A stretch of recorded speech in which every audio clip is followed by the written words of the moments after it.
Assalamualaikum warahmatullahi wabarakatuh. Alhamdulillahirabbil alamin. Assalatu wassalamu ala sayyidina al-karim sayyidina Muhammadin wa ala alihi wa ala ashabihi wa ala man tabi'ahum bi ihsanin ila yaumiddin.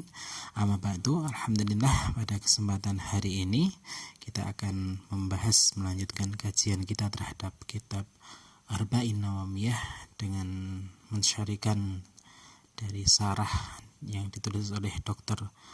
Mustafa Tib Al-Bugho dalam kitabnya Al-Wafi. Insyaallah kita akan masuki hadis yang ke-6, yaitu hadis tentang al-halal wal haram atau halal dan haram. Langsung saja kita baca hadisnya.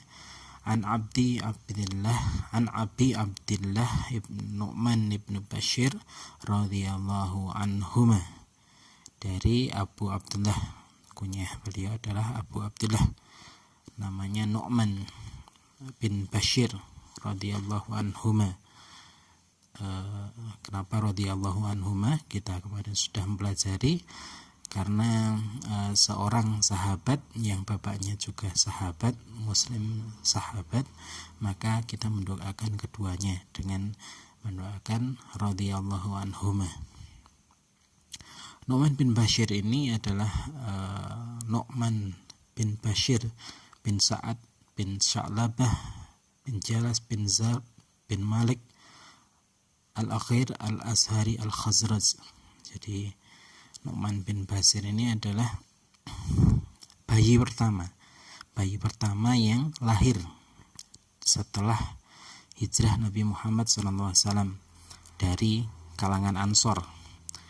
Kalau bayi pertama dari Muhajirin adalah Abdullah bin Zubair bin Awam. Itu adalah bayi pertama yang lahir. Ketika Rasulullah dan kaum muslimin hijrah, maka orang-orang Yahudi ini mendoakan kejelekan, bahwa tidak akan ada yang hamil, tidak akan ada kaum muslimin yang hamil yang hijrah ke Madinah. Tapi ternyata Allah membantah doa orang-orang Yahudi ini dengan dengan lahirnya Nu'man bin Bashir dan Abdullah bin Zubair bin Awam. Nu'man bin Bashir ini lahir pada bulan Jumadil Awal tahun kedua Hijriah, atau sekitar 14 bulan setelah Nabi hijrah. Dan ketika Nabi hijrah, beliau berusia sekitar 9 tahun, jadi masih sangat belia, sekitar kelas 3-4 SD gitu, kalau kita bayangkan anak sekarang gitu ya. Bahkan dalam riwayat yang lain, menurut Ibnu Athir, ketika Rasulullah wafat, maka Nu'man bin Bashir ini berusia 8 tahun 7 bulan. Jadi sangat belia gitu ya. Kalau sebenarnya sama itu, anak-anak zaman Rasulullah itu juga sama dengan anak-anak zaman sekarang, senang bermain, senang bercanda gitu ya. Tapi kemudian mereka punya kebiasaan, menurut Imam Az-Zahabi, anak-anak sahabat ini walaupun masih kecil, mereka juga mempelajari hadis, kemudian juga meriwayatkan hadis. Sebagaimana Imam Az-Zahabi juga menyebutkan bahwa Nu'man bin Bashir ini meriwayatkan sekitar 114 hadis. Yang satu di kitab Bukhari, Sahih Bukhari, yang hadis ini ya, hadis tentang al-halal dan haram, dan ada 4 hadis yang terdapat di Sahih Muslim. Jadi di usia yang sangat belia, kita bayangkan anak yang masih berusia 9 tahun, dia juga merekam perkataan Nabi, dan yang diriwayatkan oleh beliau secara langsung dari Rasulullah ada sekitar 114 hadis. Bukan hanya itu gitu ya, tapi para sahabat itu bukan hanya kemudian menghafal, tapi juga memahami hadis tersebut, kemudian juga mengamalkan hadis tersebut. Beliau ini adalah putra dari Bashir bin Sa'ad, orang Ansor. termasuk orang-orang yang Bashir ini adalah Ahlul Badr, salah seorang Ahlul Badr yang ikut perang di perang Badr. Kemudian ada beliau adalah syahid juga gitu ya. Bapaknya ini nanti kalau syahid, dan Nu'man bin Bashir ini juga syahid. Ibunya adalah Amrah binti Rawahah. Ibu ini adalah saudaranya dari Abdullah bin Rawahah, salah satu panglima perang di perang Mut'ah gitu ya. Ada 3, ini yang ketiga, pengganti yang ketiga dari panglima perang di perang Mut'ah, ketika 3.000 tentara muslim berhadapan dengan 200.000 tentara Romawi gitu ya. Dan kemudian Abdullah bin Rawahah itu digantikan oleh Khalid bin Walid, dan Khalid bin Walid berhasil menyelamatkan kaum muslimin dari bulan-bulanan 3.000 melawan 200.000, satu hal perang yang sangat fenomenal ya. Jumlah yang sedikit menghadapi yang banyak. Tapi qadarullah, ternyata kemudian Khalid bin Walid yang menggantikan Abdullah bin Rawahah berhasil menyelamatkan kaum muslimin. Kembali ke Nu'man bin Bashir ini, tadi kita sudah sampaikan bahwa dia lahir adalah bayi pertama yang kemudian lahir dari orang Ansor setelah Rasulullah hijrah. Ketika Nu'man bin Bashir lahir, kemudian dibawalah kepada Nabi, kemudian Nabi mentahnik Nu'man bin Bashir, kemudian memberikan 3 doa, mendoakan 3 hal kepada Nu'man bin Bashir, yaitu dia akan mendapatkan hayat thayyibah, hidup yang baik, mulia, kemudian mati syahid, dan kemudian di akhir hayatnya dia akan masuk ke dalam surga. Ini yang kemudian menjadi ejawantah doa Nabi ini, kehidupan Nu'man bin Bashir ini. Ini yang luar biasa gitu ya. Walaupun anak yang masih kecil, tadi meninggal usia 8 tahun, namun bisa merekam hadis yang banyak. Ini motivasi buat anak-anak kita gitu ya, atau mungkin orang tua yang memiliki anak-anak di usia gitu, maka mari kita berikan hal-hal yang bermanfaat gitu ya. Kalau anak-anak sekarang mungkin banyak ngutaati hadis, anak-anak para sahabat mereka menghafalkan hadis, maka mari kita manfaatkan gitu ya. Kalau ada adik-adik kita yang masih kecil, manfaatkan waktunya untuk hal-hal yang bermanfaat. Begitu juga ketika kita memiliki anak-anak kecil, maka ajarkan hal-hal yang bermanfaat gitu ya. Walaupun tanpa kemudian mengurangi hak-hak anak untuk bermain. Nu'man bin Bashir juga sama gitu ya. Ketika zaman anak-anak seperti Abdullah bin Zubair bin Awam juga ketika kecil juga bermain, karena fitrahnya anak-anak juga bermain. Tapi kemudian ketika mereka waktunya mengaji, maka kemudian mereka serius mengaji. Maka kemudian di usia yang sangat belia mereka bisa meriwayatkan banyak-banyak hadis. Itu yang pertama. Kemudian Nu'man bin Bashir ini didoakan oleh Nabi. Ada kisah yang menarik juga di perang Khandaq ya. Kalau ada kisah tentang seorang anak yang disuruh membawakan, jadi ketika di perang Khandaq Rasulullah membuat parit mengelilingi Madinah, dan ketika itu ibu Nu'man bin Bashir memiliki kurma yang sedikit, kemudian memerintahkan Nu'man bin Bashir untuk membawa ke ayahnya dan beberapa orang sahabat, karena cuma tinggal sedikit gitu ya. Kemudian di dalam perjalanan kepergok Rasulullah gitu ya. Kemudian ditegur oleh Rasulullah, apa yang kamu bawa wahai anakku, wahai Nu'man bin Bashir? Aku membawa sedikit kurma gitu ya. Maka kemudian Rasulullah menutup kurma itu dengan lidah, dengan selendang yang dibawanya. Kemudian kurma yang dibawa oleh Nu'man bin Bashir ini cukup untuk seluruh pasukan kaum muslimin yang saat itu membuat perang Khandaq gitu ya. Kemudian di masa Umar, Nu'man bin Bashir ini diangkat menjadi gubernur di Homs. Kemudian setelah Umar, kemudian kepemimpinan Ali berganti ke Khalifah Muawiyah.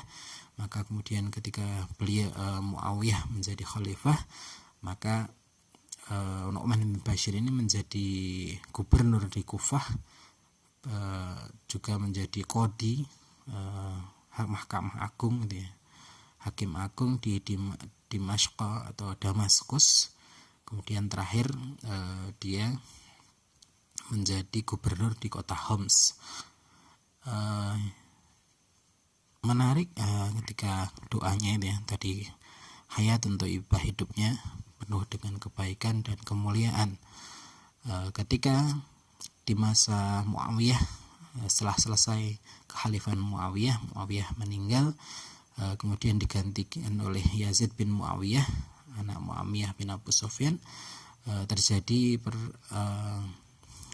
perselisihan antara kaum muslimin, yaitu antara penduduk Madinah dan Yazid bin Muawiyah ini. Kemudian saat Husain mau mendatangi Kufah, mendatangi Yazid bin Muawiyah ini, maka Yazid bin Muawiyah ini memerintahkan Nu'man bin Bashir untuk menghadapi Husain bin Ali. Namun kemudian atau diancam jabatan sebagai gubernur akan dilepas ya. Namun ternyata kemudian Nu'man bin Bashir melepas jabatan sebagai gubernur karena dia tidak ingin melawan cucu Rasulullah, yaitu Husain bin Ali. Dan akhirnya dilepas begitu saja sehingga dia mulia dia meninggalkan dunia demi ketaatan kepada Allah, demi memuliakan keluarga Nabi, tidak mau berhadapan dengan Husain bin Ali. Maka kemudian ketika dia Nu'man bin Bashir setelah menjadi gubernur, dilepasnya jabatannya menjadi gubernur, ketika dia berjalan gitu ya, dalam satu perjalanan, kemudian ada seorang yang diutus untuk membunuh Nu'man bin Bashir ini.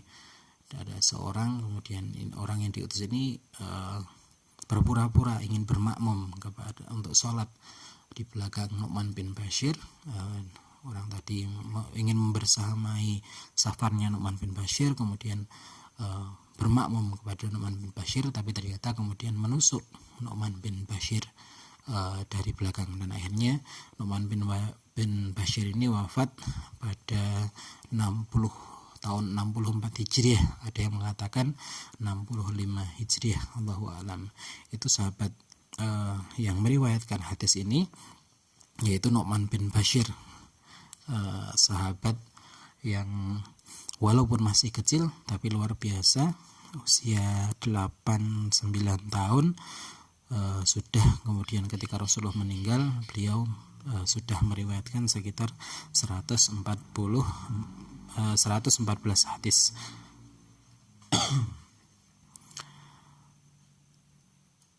Nu'man bin Bashir qala, beliau berkata, sami'tu Rasulullah sallallahu alaihi wasallam, aku mendengar dari Rasulullah sallallahu alaihi wasallam, yaqulu, Rasulullah bersabda, inna halalal bayyin, sesungguhnya yang halal itu jelas, wa innal haramal bayyin, dan haram itu, perkara yang haram itu bayyin, jelas, wa bainahuma mustasabihat, dan di antara keduanya ada hal-hal yang mustasyabihat atau syubhat, yang samar-samar, la ya'lamuhunna katsirun minan nas, yang tidak mengetahui kebanyakan manusia. Faman taqa syubhat istabra'a lidinihi wa irdihi, barang siapa yang memeliharanya dari perkara syubhat ini, maka dia telah mensucikan agamanya dan kehormatannya. Wa man waqa'a fis subuhat waqa'a fil haram. Dan barang siapa yang terjerumus ke dalam subhat, maka dia akan terjatuh ke dalam hal-hal yang haram. Fil haram. Qara'i yar'a hawlal khima yushiku ay yarta'a fihi. Bagaimana seorang pengembala yang mengembalakan kambingnya khawla hima, maka hima ini daerah larangan, yushiku an yarta'a fihi, maka dia akan kemudian masuk ke dalamnya. Ala wa inna likulli malikin hima, ala wa inna himallahi maharimhu. Dan sesungguhnya seluruh raja-raja itu punya hima, punya daerah larangan. Dan wa inna himallah, dan himanya Allah, daerah larangannya Allah adalah maharimhu, adalah hal-hal yang dilarang oleh Allah Subhanahu wa taala atau yang diharamkan oleh Allah Subhanahu wa taala. Al-awaina fil jasadil mudghah idza salahat jasaduhu. Dan di dalam tubuh manusia ini ada mudghah, segumpal darah, idza salahat, jika segumpal darah itu baik atau salahat jasaduhu kulluhu, maka baik pula seluruh tubuh. Wa idza fasadat, dan jika segumpal darah ini jelek atau jahat, fasadat jasaduhu kulluhu, dan jelek semua jasadnya jika segumpal darah ini jelek. Alawahiyal qalbu, dan ini adalah hati, atau yang lebih tepatnya diartikan dengan qalbu itu jantung. Ada orang yang mengatakan qalbu itu hati, ada yang mengatakan qalbu itu jantung, tapi kalau secara lebih tepatnya qalbu itu adalah jantung. Hadis ini diriwayatkan oleh Imam Bukhari dan Muslim. Sebagaimana tadi saya sampaikan bahwa ini satu-satunya kemudian hadis yang diriwayatkan oleh Nu'man bin Bashir yang terdapat di Sahih Bukhari, dan salah satunya terdapat di salah satu dari 4 hadis yang terdapat di Sahih Muslim. Ahamiyatul hadis, atau kedudukan hadis ini. Hadis ini memiliki kedudukan yang sangat agung dan memiliki faedah yang banyak. Hadis ini merangkum beberapa ajaran Islam. Beberapa ulama mengatakan hadis ini adalah sepertiga agama. Imam Abu Daud mengatakan ini bukan sepertiga tapi seperempat agama. Dan siapa yang jeli dalam mengamati hadis ini, kata Imam Abu Daud, niscaya dia akan mendapati bahwa hadis ini meliputi keseluruhannya. Karena hadis ini tadi meliputi penjelasan antara halal, haram, dan mutasyabihat, dan apa yang dapat memperbaiki hati dan merusak hati, di mana jika semua perkara itu tersebut kata ini, apa yang dapat memperbaiki hati dan merusaknya, di mana semua perkara tersebut mewajibkan kita untuk mengetahui hukum-hukum syariat, baik yang usul, yang utama, atau yang furu'. Hadis ini juga memuat asas tentang sikap waro'. Sikap waro' adalah meninggalkan atau perkara-perkara yang wahwa taraqal subhat, meninggalkan perkara-perkara subhat.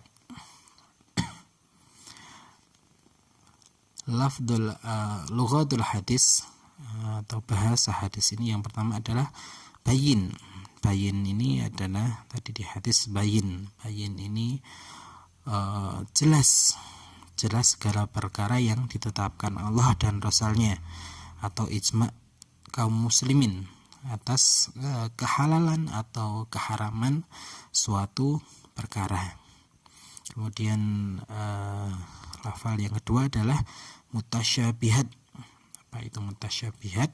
Mutasyabihat adalah jamak dari mushtabah, yaitu muskil atau tidak ada kejelasan antara halal dan haram.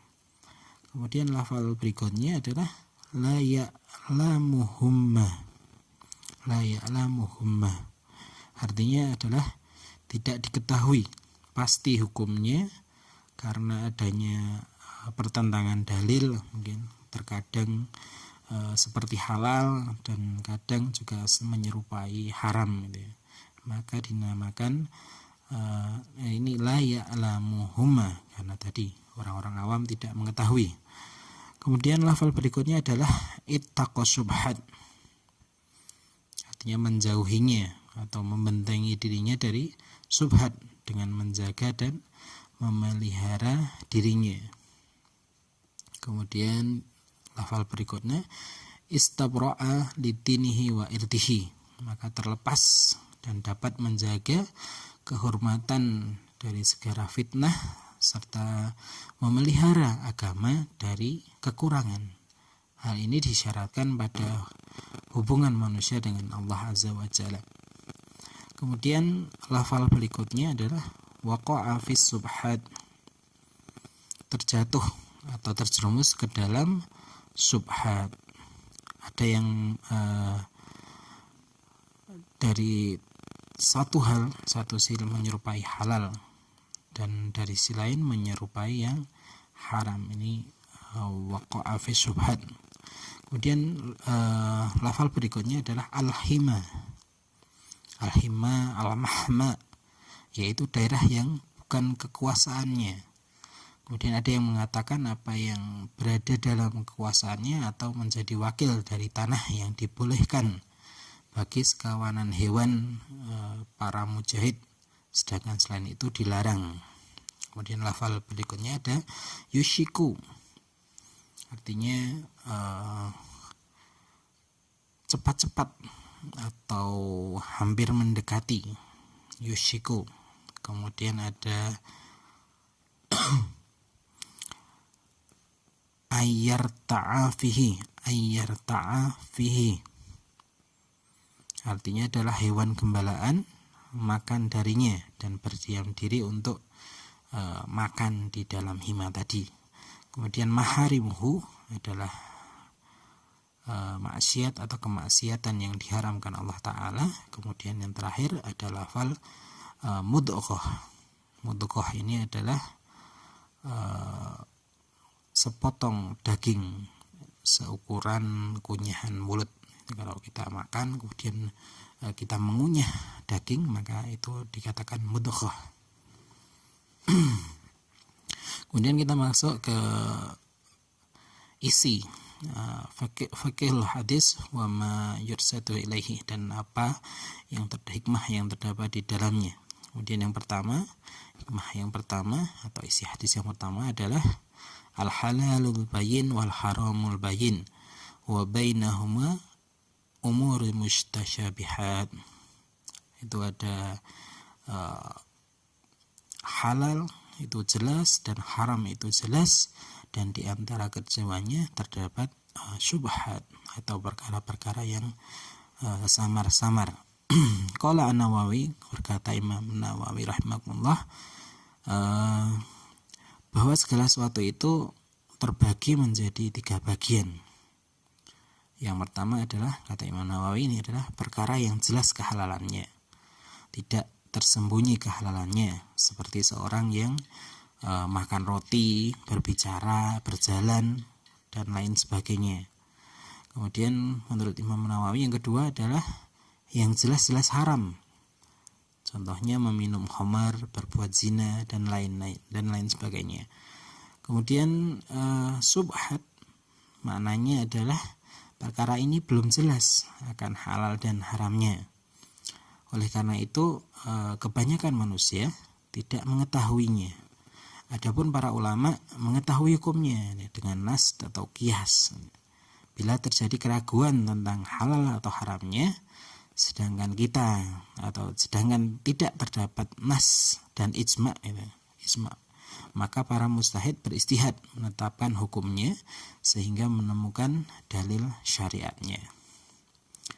Meninggalkan perkara yang syubhat ini adalah bentuk warok atau kehati-hatian, seperti tidak melakukan muamalah dalam sesuatu yang syubhat, misalnya mencampur hartanya dengan harta hasil riba, atau kemudian seorang berlebih-lebihan dalam perkara yang mubah, atau minum minuman yang halal tapi minumnya berlebih-lebihan gitu ya. Dan yang lebih utama adalah meninggalkan dari perkara syubhat ini. Adapun jika sampai pada tingkatan was-was gitu ya, seorang sampai pada tingkatan was-was dengan mengharamkan sesuatu yang belum jelas, maka itu bukan dinamakan mustasyabihat atau syubhat ini yang dituntut untuk meninggalkannya. Contohnya ketika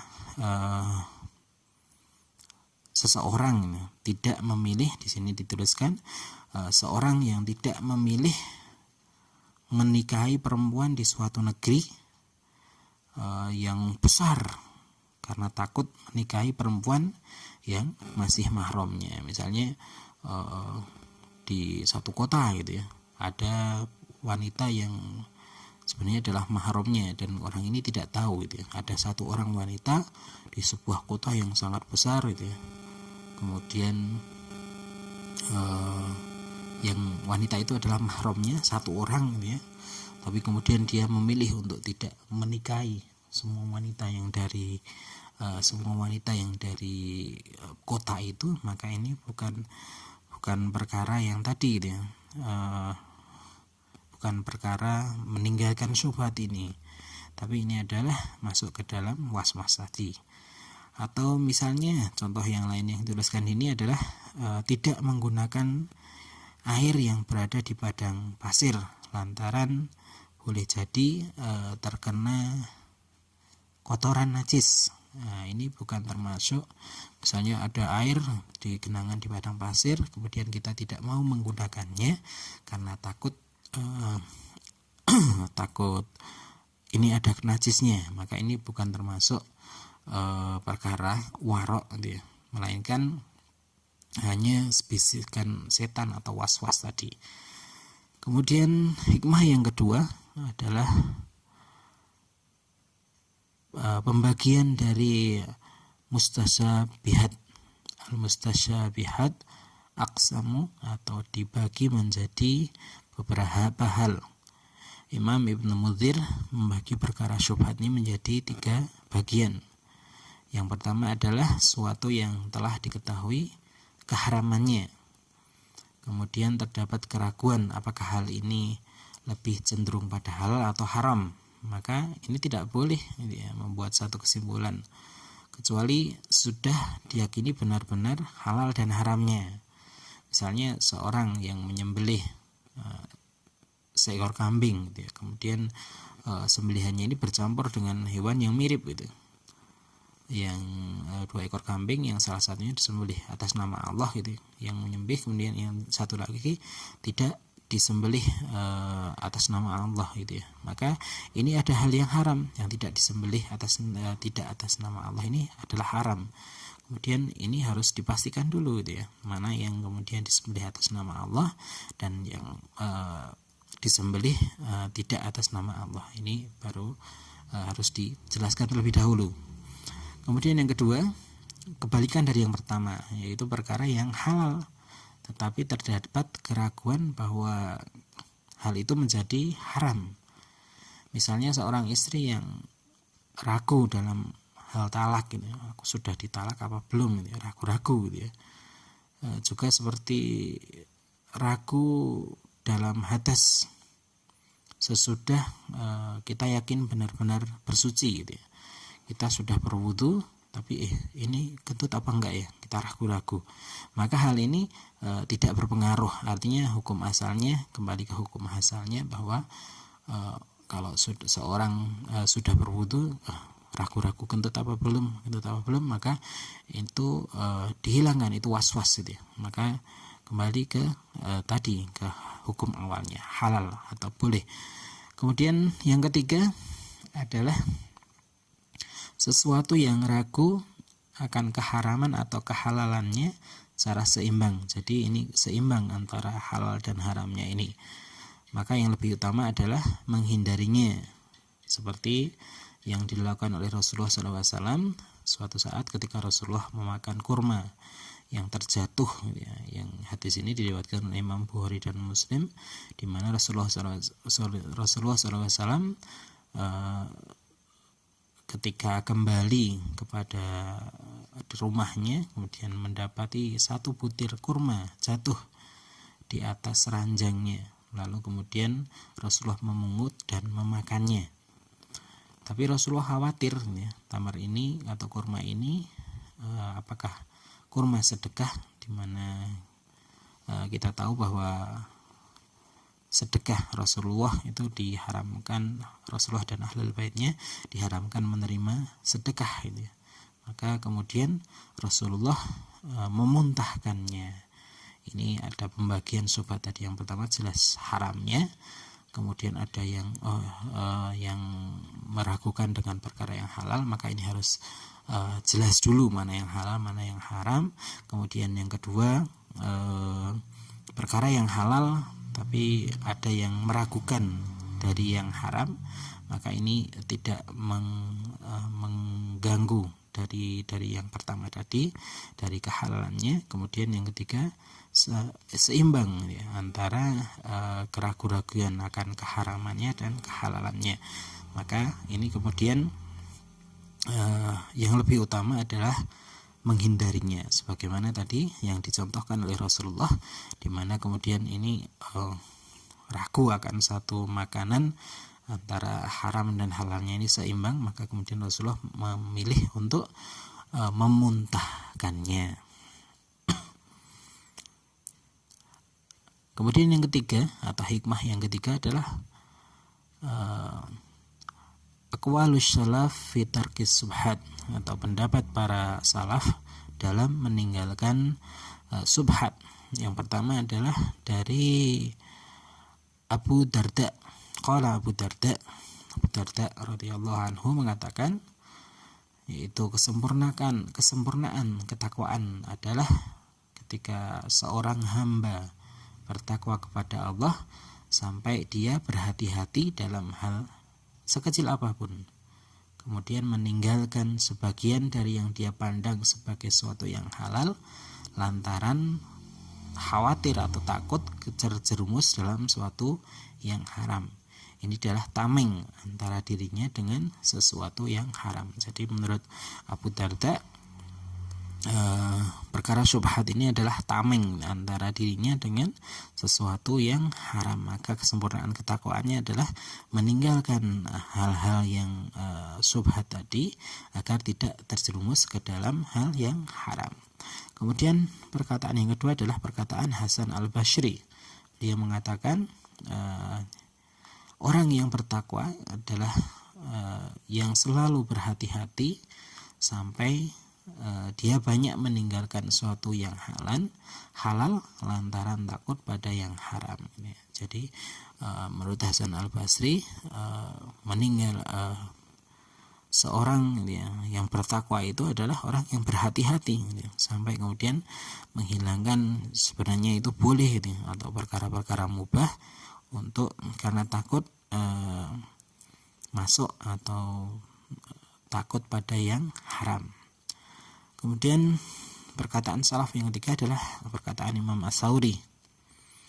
Beliau mengatakan, seorang disebut dengan orang yang bertakwa karena mereka berhati-hati atas apa yang tidak diwaspadai oleh kebanyakan manusia. Ini perkataan Imam Ats-Tsauri. Kemudian diriwayatkan juga ini di sini disampaikan, diriwayatkan dari Ibnu Umar. Ibnu Umar pernah berkata, sungguhnya aku lebih menyukai meletakkan batas penghalang atau tirai antara diriku dan hal-hal yang haram dengan tidak melanggarnya. Ini kata Ibnu Umar. Kemudian perkataan selanjutnya dari Sufyan Ibnu Uyainah. Beliau mengatakan, tidaklah seorang hamba itu mencapai hakikat keimanan sampai dia menjadikan antara dirinya dengan suatu yang haram ini adalah hijab dari yang halal, sampai dia meninggalkan dosa dan meninggalkan dosa dan yang menyerupai dosa itu. Diriwayatkan juga bahwa Abu Bakar radhiyallahu anhu pernah memakan makanan syubhat yang tidak dia ketahui. Kemudian ketika dia mengetahui, dia masukkan tangan ke dalam mulut dan memuntahkannya. Satu kisah yang populer di mana Abu Bakar diberikan makanan oleh pembantunya, kemudian dimakan oleh Abu Bakar, kemudian pembantunya mengatakan itu adalah dari ruqyah yang ruqyah zaman dulu, ruqyah jahiliyah. Maka kemudian Abu Bakar memasukkan jari ke dalam mulutnya untuk mengeluarkan apa yang telah dia makan. Kemudian perkataan berikutnya adalah Ibrahim bin Adham, di mana beliau berkata, kenapa engkau tidak minum air Zam-Zam? Jadi Ibrahim bin Adham pernah ditanya, kemudian kenapa engkau tidak minum air Zam-Zam? Kemudian Ibrahim bin Adham menjawab, andai aku mempunyai timba, tentu aku akan meminumnya. Dia mengisyaratkan bahwa timbanya ini adalah berasal dari harta penguasa. Maka Ibrahim bin Adham menjaga itu ya, mengambil air Zam-Zam dari timba yang timbanya itu adalah yang dibeli dari harta penguasa. Kemudian berikutnya, karena Ibrahim bin Adham ini salah seorang ulama yang berhati-hati, yang waro. Semoga Allah meridhai para sahabat Rasul dan merahmati orang-orang yang mengikuti mereka dengan kebaikan dari para salafus soleh. Mereka menjauhi suatu yang syubhat dan mensucikan agama mereka dengan kesucian yang sangat sempurna. Setiap raja memiliki daerah larangan, hima tadi itu, dan daerah larangan Allah adalah sesuatu yang diharamkannya. Tujuan dari penyebutan kalimat ini, kalimat dalam hadis ini adalah untuk menjelaskan sesuatu yang tidak terlihat oleh panca indera. Biasanya atau lazimnya para raja-raja Arab atau penguasa Arab itu mempunyai hima atau daerah pengembalaan bagi hewan gembalaannya. Ia akan mengusir siapa saja yang mendekati daerahnya, dan orang yang takut akan hukuman dari raja tersebut pastinya dia akan kemudian menjauhkan hewan gembalaannya dari daerah hima tersebut karena takut masuk ke dalam yang dilarangnya itu.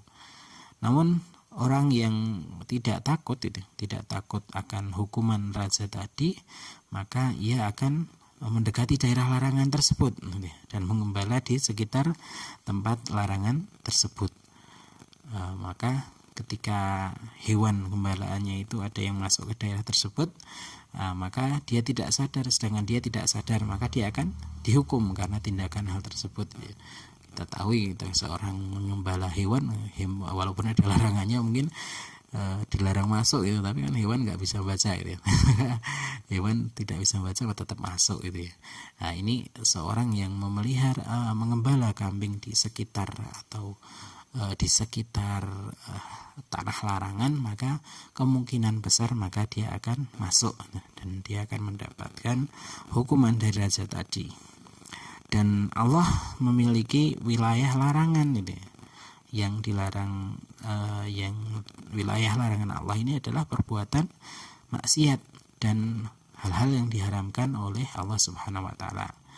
Kemudian siapa saja yang mengerjakan kemaksiatan dan sesuatu yang dilarang, maka dia akan mendapatkan hukuman atau azab dari Allah baik di dunia dan di akhirat. Kemudian sesuatu yang mendekati hal yang syubhat, maka orang tadi dikhawatirkan akan terjerumus ke dalam sesuatu yang haram. Kemudian yang keempat atau hikmah yang kelima, salahul qulub atau sehatnya, selamatnya hati, selamatnya jasad ini tergantung dari selamatnya kulub atau jantung. Karena hati ini atau kulub ini merupakan bagian terpenting dalam jasad manusia. Hal ini bersesuaian baik dari sisi syariat maupun dari pandangan medis.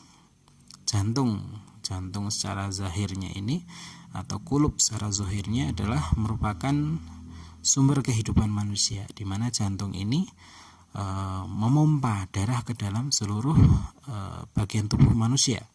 Maka jantung yang sehat ini akan memancarkan darah secara teratur ke seluruh tubuh, sehingga tubuh ini menjadi baik dan sehat, salahat, baik semuanya tubuhnya. Karena itu dia mazhab Imam Syafi'i berhujjah dengan hadis ini bahwa akal terletak dalam jantung, bukan di otak atau di kepala. Mereka berhujjah dengan firman Allah Subhanahu wa taala dalam surat Al-A'raf, di mana kutipannya lahum qulubun la yafqahuna biha.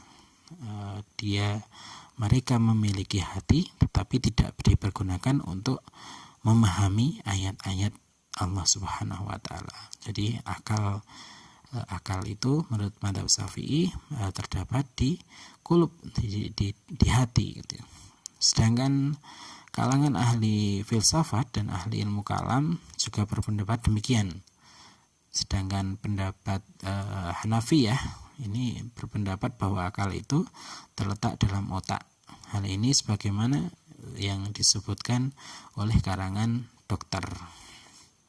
Jika rusak otaknya, maka rusak pula akalnya, sebagaimana yang terungkap dalam ilmu kedokteran di penemuan modern, bahwa sumber pemikiran ini langsung terletak pada otak, karena panca indera ini bergerak atas perintah yang bersumber dari akal, dari otak, dari akal yang terdapat di otak. Ini pendapat Hanafiyah.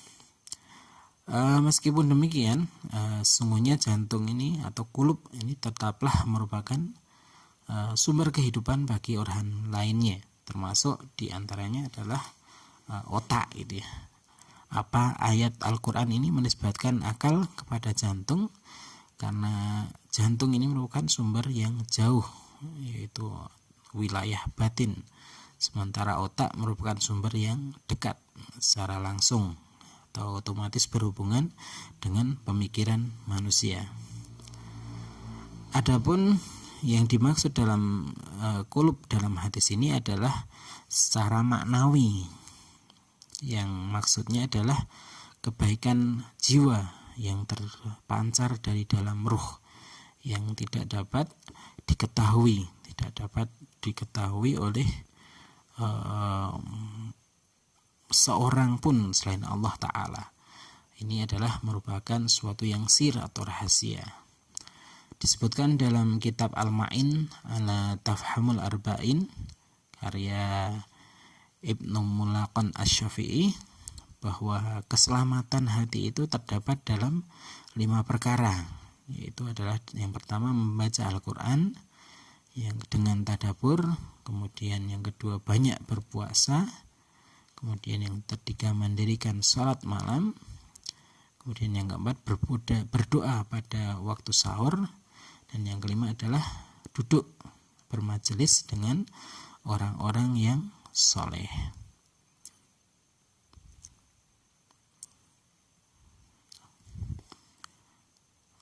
Penulis dari kitab ini, kitab Al-Wafi, mengatakan makan makanan yang halal merupakan pangkal atau ujungnya. Alangkah indahnya sebuah ungkapan yang menyatakan bahwa makanan merupakan benih-benih perbuatan. Apabila masuk sesuatu yang halal, maka yang keluar juga yang halal gitu ya. Jika masuk sesuatu yang haram, maka yang keluar juga haram. Jika masuki sesuatu yang subhat, maka yang keluar adalah yang subhat. Maka kita dapati beberapa kisah para kiai-kiai kita, para pendahulu kita di Indonesia gitu ya, banyak yang menjaga gitu ya, menjaga makanan anak-anaknya dari hal-hal yang subhat ini, karena banyak sekali gitu ya, kasus yang kemudian ketika orang yang kemudian memakan perkara yang subhat gitu ya, khususnya ini para ulama itu di mana kemudian mereka ngaji gitu ya, mereka ngaji, maka akan terlihat sekali gitu ya, hasilnya dari mana yang dihasilkan dari perkara yang haram gitu ya. Ada satu kasus yang kami temui gitu ya, di mana kemudian ada dua orang kakak adik gitu ya, sama-sama nyantri. Yang pertama nyantri ikut kiai gitu ya, ikut dalam gitu. Kalau orang-orang pondok ikut dalam, jadi semua makanannya, semua biaya santrinya, jadi dia biasanya ikut membantu pekerjaan rumah kiai gitu ya. Maka semua makanan dipenuhi oleh kiai. Dan yang satu lagi kebetulan adiknya gitu ya, adiknya ini adalah dibiayai oleh orang tuanya, di mana orang tuanya ini yang ibunya itu kadang meminjamkan uang dengan riba gitu ya, dengan ada tambahan.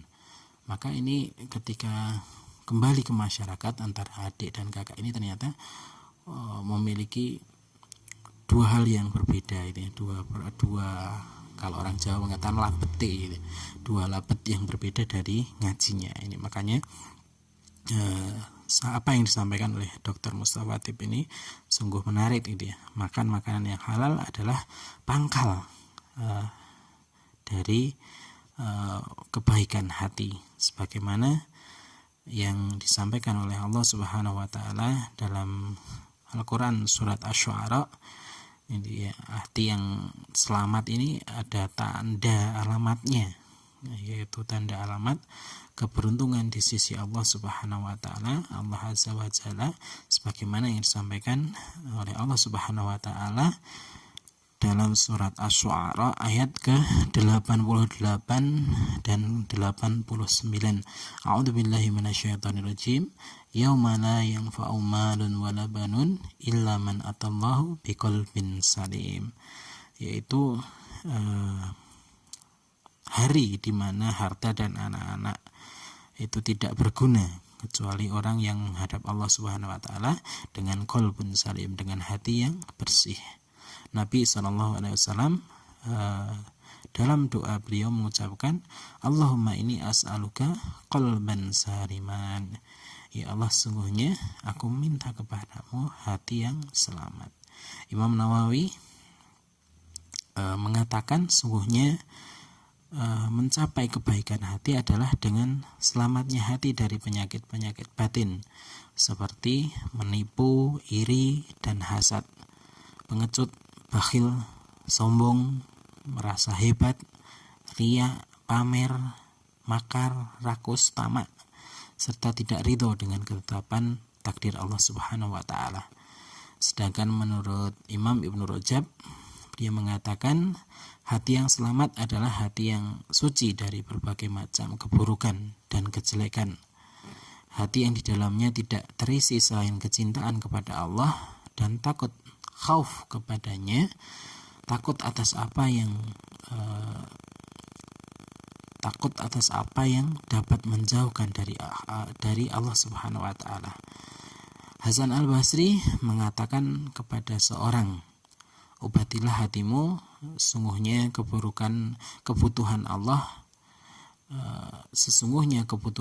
pada hamba adalah keselamatan pada hati mereka, qalbun salim. Dan wajib pula bagi yang menyucikan hati untuk selalu memperbaiki pergerakan anggota tubuhnya pada hati yang selamat, maka tidak akan ada di dalamnya kecuali kehendak Allah dan keinginannya, sehingga badan tidak akan tergerak kecuali sesuai dengan apa yang dikehendaki oleh syariat Allah Subhanahu wa taala. Dia akan bersegera menuju apa yang diridhai Allah Subhanahu wa taala dan menahan diri dari apa yang dibenci Allah Subhanahu wa taala. Juga dia, hati yang selamat ini akan menjauhi sesuatu yang tidak disukai Allah Subhanahu wa taala. Ketika dia tidak merasa yakin halal dan haramnya perkara tersebut, maka dia meninggalkannya. Dan yang terakhir, hikmah dari hadis ini adalah yang pertama, hadis ini memerintahkan kita untuk mencari sesuatu yang halal dan menjauhi yang haram. Dan kita diperintahkan untuk meninggalkan perkara-perkara yang samar atau syubhat, serta memelihara agama dan kehormatan dengan meninggalkan perkara-perkara yang syubhat tadi. Kemudian tidak menceburkan atau memasukkan diri kita ke dalam perkara yang bisa menimbulkan berburuk sangka dan terjerumus dalam perkara-perkara yang syubhat. Kemudian yang kedua adalah isi hadis dari ini, hikmah hadis ini adalah seruan Rasulullah untuk memperbaiki kekuatan akal dan jiwa dengan memperbaiki hati. Kemudian yang ketiga adalah menutup semua jalan yang mengantarkan pada suatu yang diharamkan, serta mengharamkan sarana-sarana yang dapat mengarahkannya ke sana. Demikian kajian dari kitab Al-Wafi. Sekali lagi, semoga kita dimudahkan Allah Subhanahu wa taala untuk kemudian selalu meninggalkan hal-hal yang haram, dan mari kita berusaha sempurnakan ketakwaan kita dengan meninggalkan hal-hal yang syubhat, karena dengan itu insyaallah akan hati kita akan selamat, akan qalbun salim, mendapatkan qalbun salim. Semoga Allah mengarunia kita hati yang selamat. Wallahu a'lam bishawab. Assalamualaikum warahmatullahi wabarakatuh.